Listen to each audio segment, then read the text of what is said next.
So you know, bali ang weather natin ngayon ay 29 degrees, no? But feels like 33 degrees.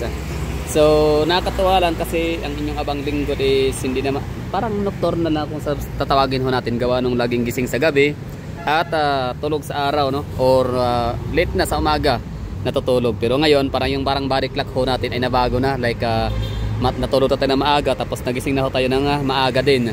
Kaya parang normal na yung buhay ho natin. So to the point na ito na, no, nawi-witness na ho natin yung magandang mga tanawin. Nakikita na ho natin yung haring araw, yung, di ba?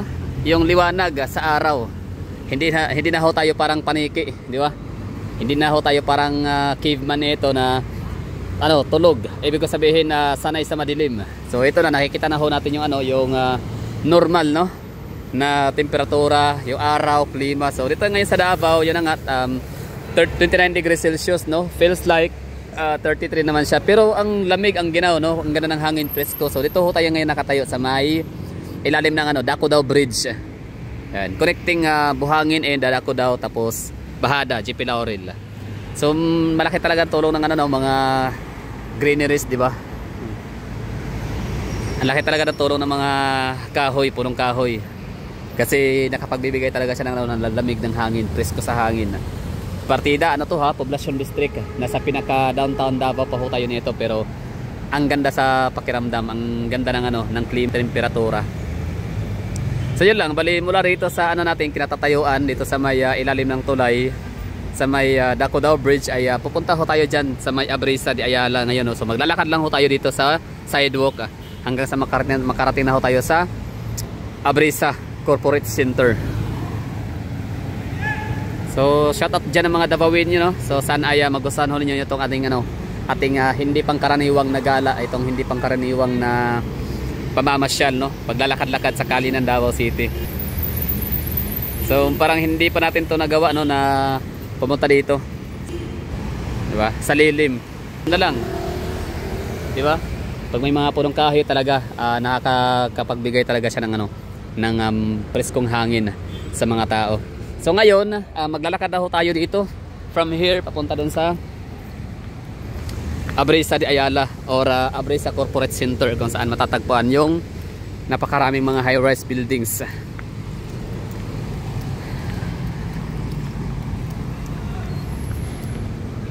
Diyan sa station na yan, may park dyan, may Candelaria Park. Ngayon parang hindi na siya ma-access ng ng public kasi parang in-exclusive na siya sa mga kapulisan. Ginawang tambayan nila kapag katanghali. Tambayan, no? Parang naging nila, estasyon na. So time check para tayo dito. It's alas 10 na ng umaga. So magtatanghali na, pero ang ganda ng kahit direct yung araw, pero ganda ng klima. Malamig, no? Siguro dahil linggo ngayon, hindi siya crowded, hindi siya congested yung lugar.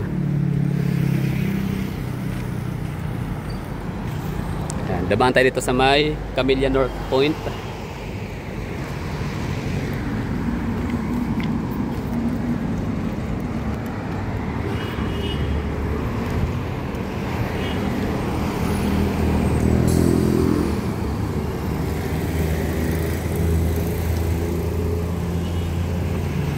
Walk tour ho tayo dito sa GP Laurel Avenue or Bahada District. Pinakaunang high-rise building dito na naipatayo or condominium, itong si Aeon Tower. Pero that's Aeon Tower. Tagal niya natapos. Pero di hamak na mas matagal yata si Vivaldi Residences kumpara dyan. Ito naman ay papuntang San Antonio Hilltop. Tapos ito yung MDRMC, Metro Davao Medical and Research Center Hospital.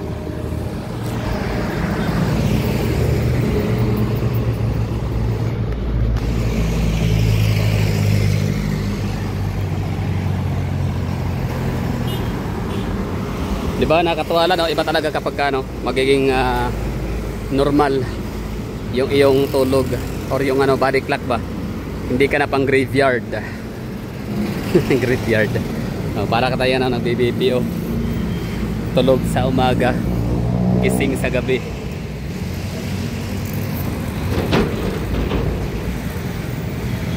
Davao Light and Power Company, Davao Medical Research Center.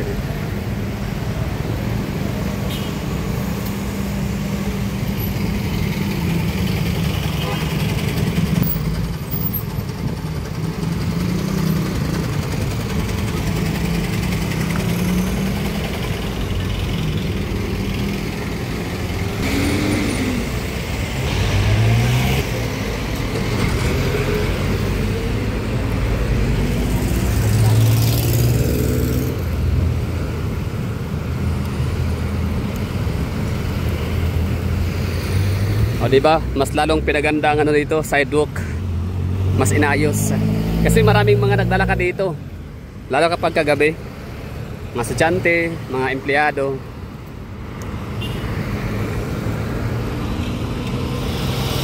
Lalo na yung mga Indian National, yung mga estudyante. Ang hilig-hilig nila maglakad. Ang hilig nila walking along the road. Hindi sila tamad.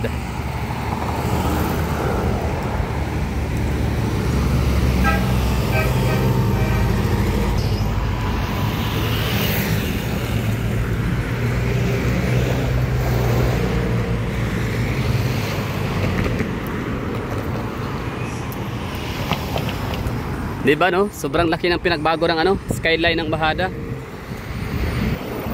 Siyempre, di maiwasan na makompare natin siya dati. Itsura nito, early 2000. Wala naman tong mga matataas na gusali dito sa lugar.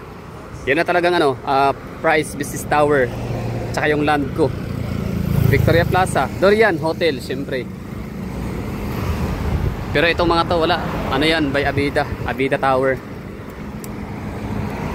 Iba.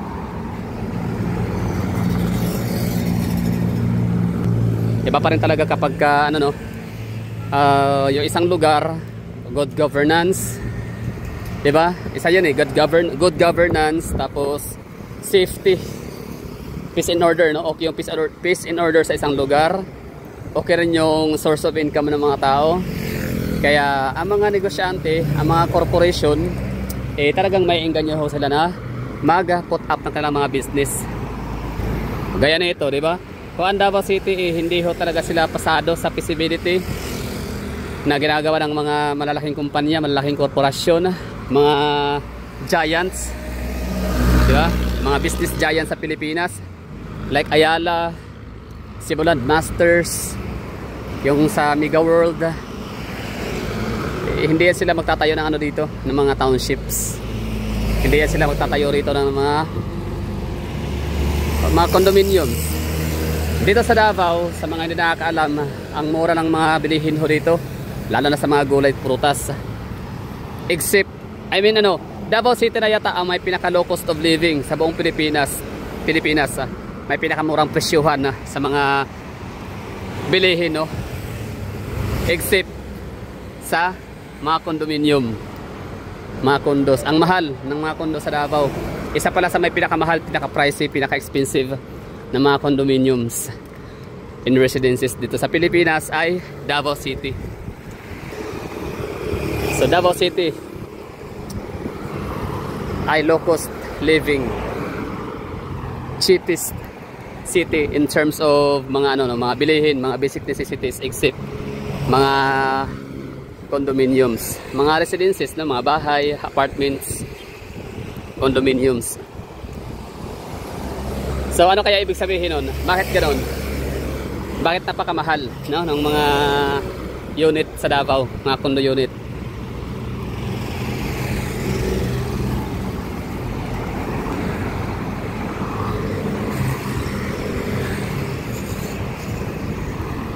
Aeon Tower. Ganda oh. Laki.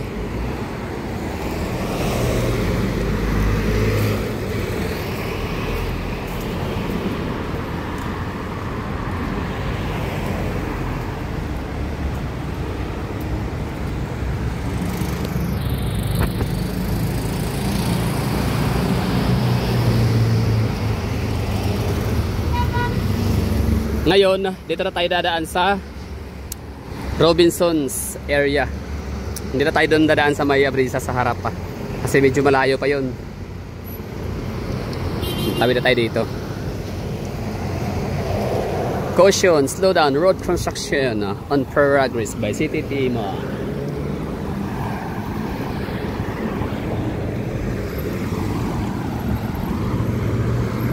Matagal-tagal na tayong hindi nakapaglalakad sa Davao, no? Nakapag-vlog ng ganito.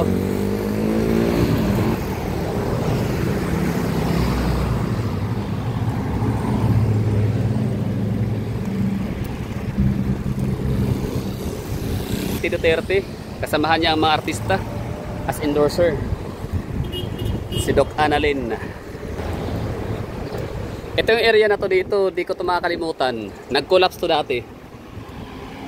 Nung ginawa pa tong Abrisa. 2012, 13.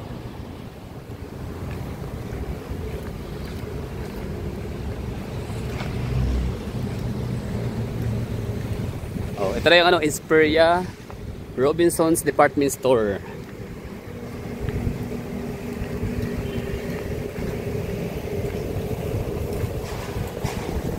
Wala pa tayong wala pa tayong nabook na ticket. Ang target ho natin puntahan ay ang Zamboanga City, Hulo-Sulo, Basilan, tsaka Tacloban. Highly urbanized city na pala ang Tacloban City, tsaka Lucena City. Hindi ko alam yun. Uy, hindi na pala makadaan dyan.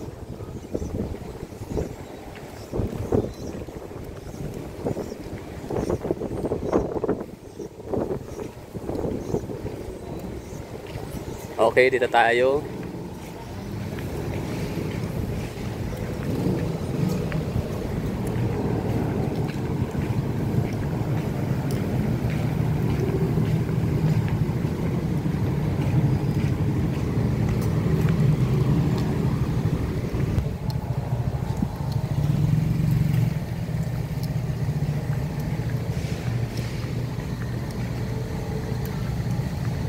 So si Ayala tsaka si Robinson, sila parang affiliates, corporation. Kasi madalas sa mga ang Robinson makikita mo talaga yan sa mga Ayala Mall. For example, Trinoma Mall, no? Andun yung meron ding Robinson.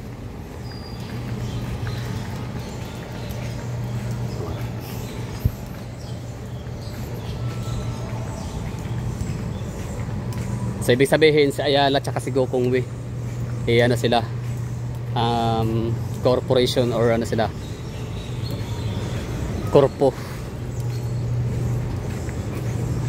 business partner.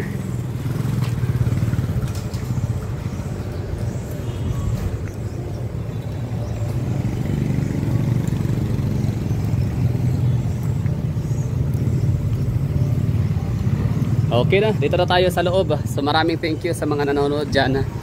Ganda ng klima sa Davao. Kahit pa 33 degrees, mainit rin yun. 29 tapos feels like 33. Pero dahil nga sa maraming punong kahoy doon sa area na pinuntahan natin kanina kung saan tayo nagsimula mag vlog, kaya maganda yung hangin, no? Presko, malamig sa balat. So that's all for today's video. Thank you for watching and I have to say bye bye. Maraming thank you sa mga nanonood dyan. Nakakamiss lang mag walk tour dito sa Davao, kagaya nung ginagawa natin ng mga nagdaang taon.